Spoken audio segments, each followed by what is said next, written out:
Yeah. And I mean, it gets a little crinkle, and it's just like... Yeah. I had a cassette. I had many cassettes of old 80s hair bands. Motley Crue, all that stuff. But I had, what was his name? Tim McGraw. Okay. His second album with Refried Beans and Indian Outlaw. And we went to South Dakota. My parents took me and my brother out there. The whole ride out there and the whole ride back, I listened to Tim McGraw tape. By the time I got back, the Tim McGraw tape was pretty much you couldn't listen to it anymore. Sure. Because I'd listened to it so much. That doesn't happen with CDs. Right. It doesn't happen with vinyl.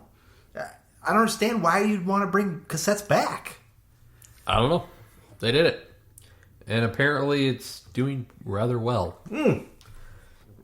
Would you buy a cassette tape of your favorite punk band? No. Yeah, why would you?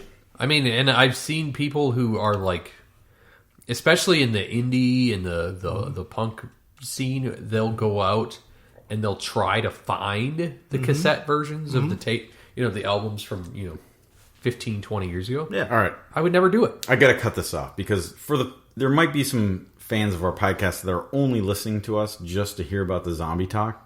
So don't we have to bring this up? I think you had a point. Okay, I mean, it's literally very brief. Which is good because we're coming to the end here. Shaun of the Dead. Yeah. Great movie. My favorite quote, and this quote has made our podcast before. It's called The Plan. So he says, we're going to do this. Go to the Winchester and get a pipe. Yeah. So if you direct your attention to right behind me, hanging from the bar... Oh, yeah. It's a Winchester. Winchester. Yes. So that was my addition. I've wanted to... The whole bar has been kind of a Colorado-ish type thing. Yeah. And the one thing that I've been wanting to do is add an old model Winchester lever action rifle. There you go. The whole thing. And so one of the reasons was because Shaun of the Dead is such a great film. And they talk about the Winchester, and the Winchester has a Winchester. That's right. That's awesome. And so that's the only zombie talk I had. So this would defend you against zombies. I suppose. You suppose? A shot to the head. Yeah. That is funny. I mean, the only gun that I technically own is a 22, what would you call it? Lever action rifle, and it's a Stevens Classic that my grandfather gave me. Oh, there you go. So it's the only gun that I own. But that if I ever had a bar like this, I could see myself hanging that up just like you do now. Well, yeah. Hopefully you'll throw it up on Twitter. Hopefully.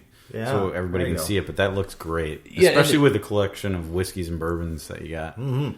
And this is I wanted it to be so it's an octagon barrel, which was it's an 1873. It was one of the I think it's the second or third model of Winchester rifle, and so it's an octagon barrel. That's what it was like back in 1873. Nice. It's a 45, which technically didn't exist back then, but. Back then it was 45-44, not that anybody cares. Now it's 45 long Colt. So I just felt like the whole kind of Colorado theme, Western states type thing. There you go. That was my thing, but of course there was also the connection to zombies, the film Shaun of the Dead and the Winchester. And zombies. And with the lights still out here, we're I'm still on a really- power outage. Wow. I'm really shocked by this. Yeah, we might need to use that gun. I tell you Right. We might the find only ourselves... The only gun I own, guys, is a light gun from a Nintendo system from 1985. Well, that's a nice model. It can shoot ducks. Yes, on CRT TVs. Yes, that's right. I can't use it on my TVs right now, Yeah. unfortunately. So, with that said, Well, zombie we talk. didn't talk about beer. Oh, yes, right. Whoa. Before, I got something more important than beer to talk about. Okay. I at least have to give props to the women's national team in their World Cup pursuit of backing up their title 4 years ago, knocking off France 2-1 in a game that I did not watch live, but I watched the replay in full, and I have to say I was thoroughly impressed. They won the game 2-1. But they were winning the game 2-0. They scored early. They backed it up with another goal. Their play they're playing extremely well. And I think they play England next. Yep, they do. And who is technically, like, France was fourth in the world as far as women's national teams going into the tournament. Yeah. I think England was actually higher. I think England was ranked higher. I think they were, yeah. Third, maybe. So they've looked very good, though. I mean, I'd say. What's crazy about that match, though, is tickets for that match were going for like $11,000. Yeah. Oh, yeah. Oh, that's ridiculous. That's a good point. I wanted to bring that up, rewatching the match as it happened. There was a huge United States representation in that stadium. It wasn't 50-50 or anything, but it was a significant number of USA fans in that stadium for that match. Well, if I didn't have a wife and kids, I'd be there. Really? I mean, fly to France? Well, why not? It's pretty cheap. Yeah. I mean, I'd do it. I haven't watched really any of the games. I guess, I don't know why I haven't watched it. I'm excited for the women's team, I guess. The games are at 2:00 on a Friday or Tuesday. Yeah. But the thing is, the great thing that you can do, you can use. I'm not plugging Fox Sports, but you can hit their app up and watch it. Yeah, watch the replay later that night. And where are you? What's up with that? I got a lot of stuff going on. But I am going to be watching England versus USA in the semifinal on Tuesday. I think Tuesday. I can't give you the time, but I assume it's going to come out before or after we post this pod. So another 2:00 game. I'm going to be watching that game. Yeah. For all intents and purposes, I think that's the final in my mind. We talked about this a little bit prior, but because Germany got upset by Sweden, so it's going to be Sweden or Netherlands versus the winner of England and USA. Yeah. I can't believe you brought up that Germany lost. I had to bring. I saw that Johnny was watching that game, and didn't comment that he. I wonder how he and Brady are doing. I left for Eau Claire. I was watching the Sweden Germany match, and Germany was looking very strong. They looked like the team to beat. Sweden had tied it up 1-1 before halftime, and I had to hit the road. And it wasn't until hours later that I refreshed ESPN app and saw that. Sweden knocked off Germany, and that was it. Wouldn't have been an upset if France had beaten the United States. Sure, that was almost a coin flip, considering they're the host country. But for Sweden to knock off Germany, that was a significant upset. Right. So let's bring up just quickly. Let's bring up something I read an article the other day. It said that United States women's soccer has actually brought world women's soccer up.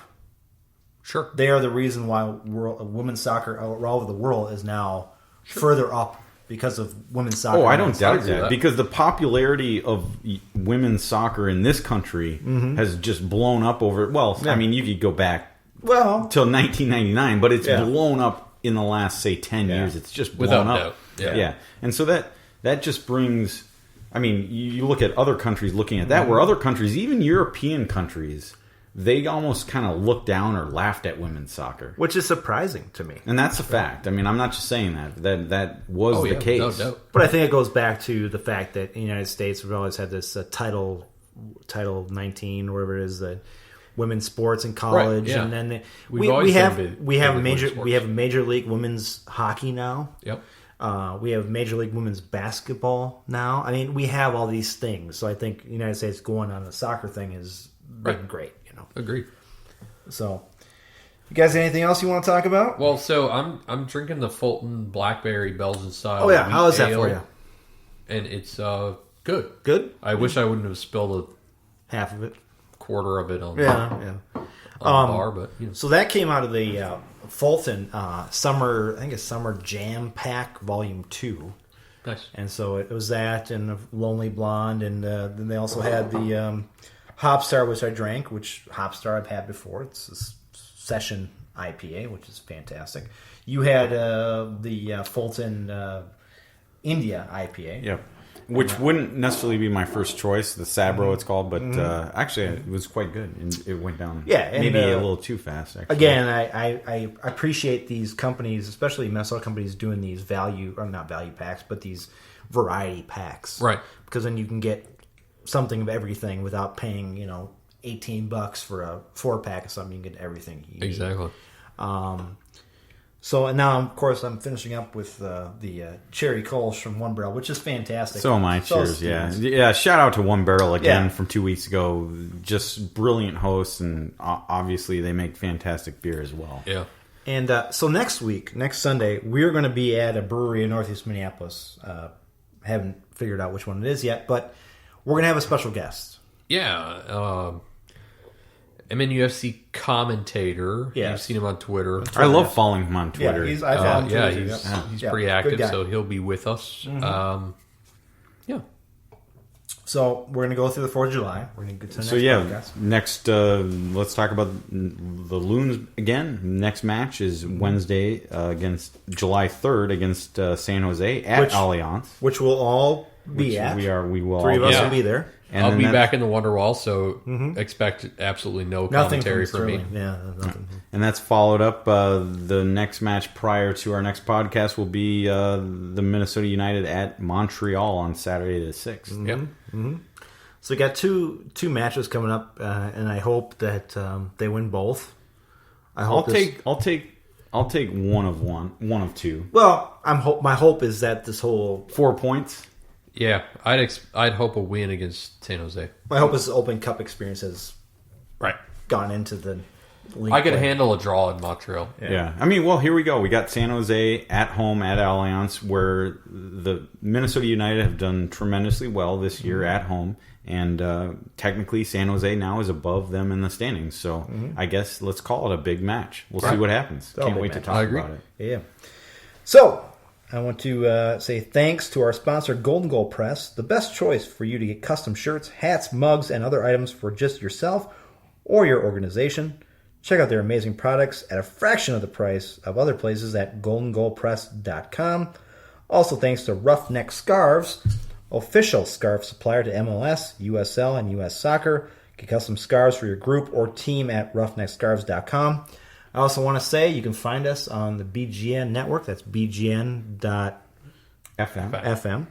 We're also on the Minnesota Podcast Network. That's MINN. What is that? MINN.com. .podcast.com, I think. And I also want to say we are on Twitter, thanks to David Sterling. Yes. Give us a like. Give us likes on Twitter because we need more likes. We're on Facebook, Twitter. You don't have to do anything else. Just give us a like on on Twitter. You know what? You can find us anywhere that podcasts are found, pretty much. And for the record, I do have to say, Tony, you are much better at doing that than I am. So there you kind of ruined that whole. What? Did I step on him? Is that what you're saying? Well, no, because he forgot the Minnesota Podcast Network. It's MINN. What is it? MINN. I can't remember what it is. It's podcastminn.com. Yeah, it's podcast MINN. Sorry, my bad. They changed their name. All right, that's it. I'm taking over that role for the rest of the season. So I apologize for doing the beginning, but I've been having a couple drinks. So for myself, Tony, for Dave and David, we'll talk to you in a week. All right, see you.